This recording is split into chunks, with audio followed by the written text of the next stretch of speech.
Assalamu alaykum qarindoshlar, qanday ahvolinglar? Men Amerikadan doktor Mehmet deyman. Men bugun mushu hozir qiziq nuqta olayotgan mushu vabodan keyingi normal turmush, xizmat va maktabni asliga keltirish to'g'risidagi ba'zi uchurlar bilan bu uchurlarga nisbatan o'zimniki ko'z qarashini sizlar bilan o'rtoqlashmoqchi. Ko'pinchimizning xabari olgandagidek, hozir mushu Yevropadagi bo'lib, G'arbiy Yevropadagi mushu vaboning ta'siriga eng ig'ir uchirgan va vaboning tarqalishi eng ig'ir bo'lgan Italiya, Ispaniya, Fransiya, Gollandiya, Germaniya qatorliq bir qism davlatlarda bu vaboga qartilgan qattiq ching siyosatlar azroq bo'shilib, tijorat va normal turmushda ba'zi asli kelishlar bo'layotdi. Shuning bilan birga bu Amerikadami bu masala qattiq munozir ustida bo'lmoqda. Amerikaninki bu ahvoliga kelsak, Amerikada gerçi bu kisel bu vaba yani bir 2-3 haftanın aldı qarğa vaqtida azroq pasliganda qilgan bilan biroq yani kuniga kam deganda 20 mingdan ko'payyotdi. Endi Amerikada bu vabaning tarqalishi eng ig'ir bo'lgan New York shtatida va New York shahrida bu vabaningki tarqalishi ko'z ko'rinarli darajada ostilgan bo'lsa-mu, biroq boshqa shtatlarda bo'lib, Kaliforniya, Texas qatorliq nüfus ko'p bo'lgan boshqa shtatlarda texi ostilg'in yo'q. Uningdan boshqa burun tarqalish ancha ig'ir bo'lmagan ba'zi shtatlarda emdilikte başlap tarqılıvatıdı. Şuna Amerika'da şu künde yenidən diagnoz qoyuluvatkan yuqumlanğıçılarının sani texe 20 mingdən düşkünü yox. Elbette bu bir neçə haftanın aldıdaki en yuqurığa vaqtida kuniga 30-35 mingdən köpüyvatkan ahvalga nisbatan sal astılaş bolsumu, biroq yani bu köz görünərlik dərəcədə emas. Yani o'xshamagan shtatlarningki bu vabaning o'xshamagan shtatlarda bu vabaning tarqalish ahvolida farq qilib bor. Endi bulardan bizningki kallimizga keladigan savol nima degan vaqtida dunyoda bu vaba kontrol bo'lishga boshlandimi degan savol keldi. Meningcha bu vabaninki bir qism davlatlarda tarqalishning ostilishi hergiz u vabaninki kontrol ostiga ilinganlikdan emas, balki qo'llanilgan qattiq siyosat tufaylidan, ya'ni ko'pincha davlatlarda bo'libmi yuqumlash ig'ir bo'lgan va yuqumlash burun boshlangan bir qism davlatlarda bu vaboga qarshi qattiq tadbirlar ilinganligi, ya'ni ko'p sonda xizmat va tijorat to'xtatilib, insonlarni uyda o'ltirishga chaqiriq qilganligi sababidan bu kasalning tarqalishi garchi ostilgan bo'lsa-mu, biroq bu amaliyotda bu vaboninki tarqalishninki ostilganligidan derak bermaydi deb qarayman. Chunki bu faqatla shu qo'llanilgan qattiq siyosat tufaylidan kelib chiqqan bir natija. Agar bu siyosatlar bo'shatilsa, balkim yana qaytadan qo'zg'alishi mumkin. Undan boshqa 2-3 aylarda bazı mutaxassislarninki qarashi bo'yicha havo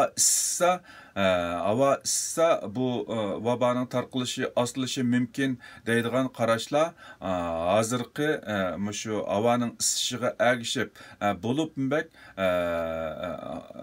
havo klimatida qish, yoz farqlanmaydigan ba'zi davlatlardagi tarqalish ahvoli qarg'an vaqtida bu vaboninki tarqalish ahvoli havoning isishiga ergishib uncha ko'zga ko'rinarli darajada oslimig'idek.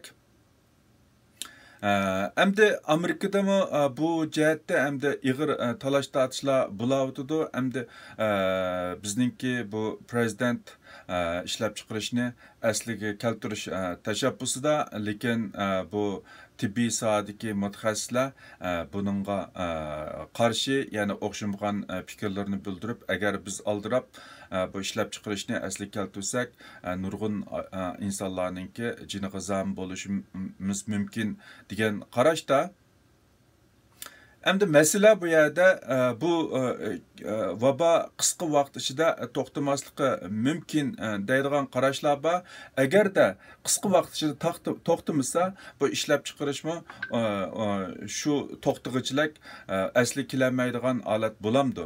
Insonlar yoki har qaysi davlatlar buningga qancha uzun bardoshlik bera oladi degan masala. Shunga bu ishlab chiqarishni cheksiz holda to'xtatish mayli shaxsning manfaatidan bo'lsin, mayli davlatning manfaatidan bo'lsin, reallikqa toza uyg'un emas. Hamda bu yerda shu insonlarningki salomatligi bilan ishlab chiqarishni asli keltirish, ya'ni iqtisodning orasidagi tamponlarni qandoq tamponlashtirish degan masala ko'rilyapti hozir. Endi buni agarda yaxshi bir taraf qilamagan vaqtida haqiqatan nurg'un odamlarningki jiniga zamin bo'lishi mumkin. Endi garchi G'arbiy Yevropada bu kasallikning tarqalishi eng ig'ir bo'lib, hozir hamda ko'z ko'rinarlik darajada ostilgan bo'lsa-mu, ya'ni kasallikning tarqalishi. Lekin masalan Rossiya, Ukraina, Polsha, Angliya degandek davlatlarda bu vaboning tarqalishi texi ostilgani yo'q.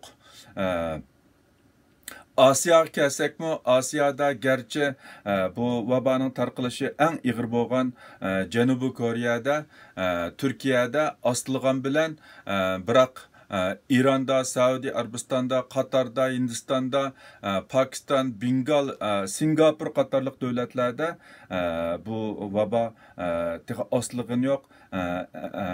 Aksincha bir qism devletlerde, yani burun tarqalish uncha ig'ir bo'lmagan bir qism davlatlarda, masalan Qatar, Hindiston, Bengal, Singapur degan davlatlarda hozir bu vaba qaytadan ig'irlashyapti.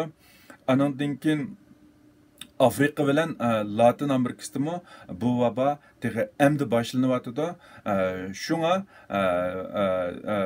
dunyoninki umumyuzlik ahvolini qarag'an vaqtida bu vaba yana butun dunyo miqyosida kuniga 80 ming bilan 100 mingdan ko'payyapti. Ya'ni yangi diagnoz qo'yilayotganlarningki soni yoki statistika qilinganlarning soni shu kuniga 80 mingdan 100 minggacha ko'payyapti. Bundan qaragan vaqtidami butun dunyo miqyosida bu vaba texi ostilgan yoki kontrol bo'lgan bir nima yo'q, yo'linish yo'q. Endi hammamizning xabari bo'lgandek, bu vaba aslida Xitoyningki Wuhan shahridan, ya'ni kichik bir doiradan butun dunyoga tarqalganga o'xshash.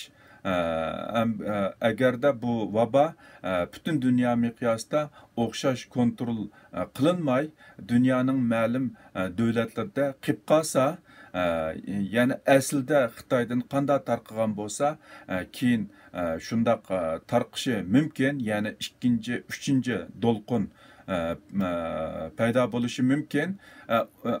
Shunlashqa bu vabodan birdan-bir bu vabodan uzil-kesil qutulish yoki bu vaboni uzil-kesil kontrol qilishninki birdan-bir yo'li shu butun dunyo miqyosida o'xshash holda kontrolga ilish, ya'ni bu vaboning tarqalishini kontrol qilish. Agarda unda bo'lmay, ya'ni dunyoning ma'lum bir qismida qilib qolgan vaqtida bu vabo yana qayta qo'zg'alishi mumkin, qayta tarqalishi mumkin. Shunga hozir mutaxassislar eng oxirida bu vaba şu dünya nüfusununki 60-70%'den ortig'iniki yuqumlanishi yoki vaksina ijod bo'lib qolsa, vaksina orqali şu 60-70%'den ortiq odamniki immunite, bu vaba qarshi immunitini shakllantirish orqali andin bu vabani kontrol qilib bo'lganligini o'tirib qo'yatdi. Şuna hemen bu narsalarni qarindoshlar bilan o'rtoqlashishimningki asas maqsad endi mushu biz yashayotgan ba'zi davlatlarda balkim mushu yaqinqi 2 hafta yoki 1 oy ichida nurg'un taraflardan barbara asli kelishi, tijorat bo'lamdi, mayli normal turmush bo'lamdi yoki maktablar barbara asli kelishi mumkin. Bu deganlik hargiz bu vaba kontrol ostiga ilindi deganlik emas.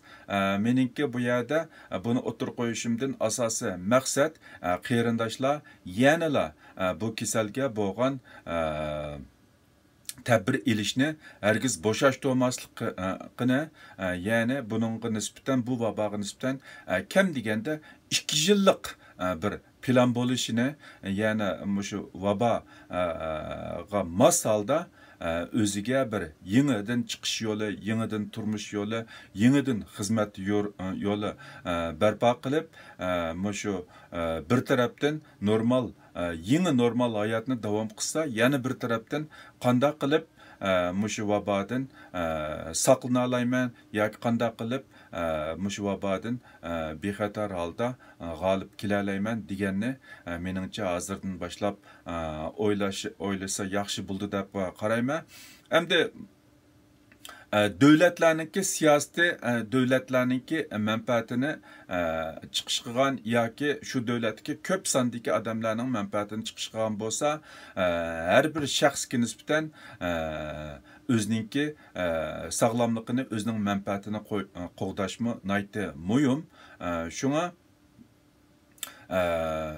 qarindoshlar o'zimiz yashayotgan davlatdagi ba'zi siyosatlarningki bo'shig'iga ergishib, endi bu vabo tugabdi deydigan bir qarashda bo'lmay, yanala ehtiyot qilgan holda bo'libmi bak mushu uyda yaşanğan çoğunlar ailedekiler bununla alayda dikkat kılıp her zaman bu keselge nisbeten sezgürlükni boşaşmaslıkni anandan keyin mushu vaba teltük tugab bo'lguncha mushu vaboga moslashgan holda o'zimizga bir yangi normal hayat barpo qilishni umid qilaman. Çünkü bizningki hozirgi ahvolimiz nihoyatda bir jiddiy holatda, bir tarafdan o'zimizningki salomatligini, o'zimizning turmushimizni kapolatga ega qilsak, yana bir tarafdan vatandagi xalqningki g'amini qilmasak bo'lmaydigan gap. Shuning buninglik uchun biz hozirgidan ortiq bir zarbiga bardoshlik berolmaymiz. Shunga qarindoshlar bu jihatda alayda diqqat qilib, o'zi, ailesi ve millet için çokum bir sağlam nimini bedenini kapalatki iyi kılışı anandan keyin çamız yetken, yani kudret yetken dairişide milletke hizmet kılışka her zaman tayyor turishni chin ko'nglimdan umid qilaman.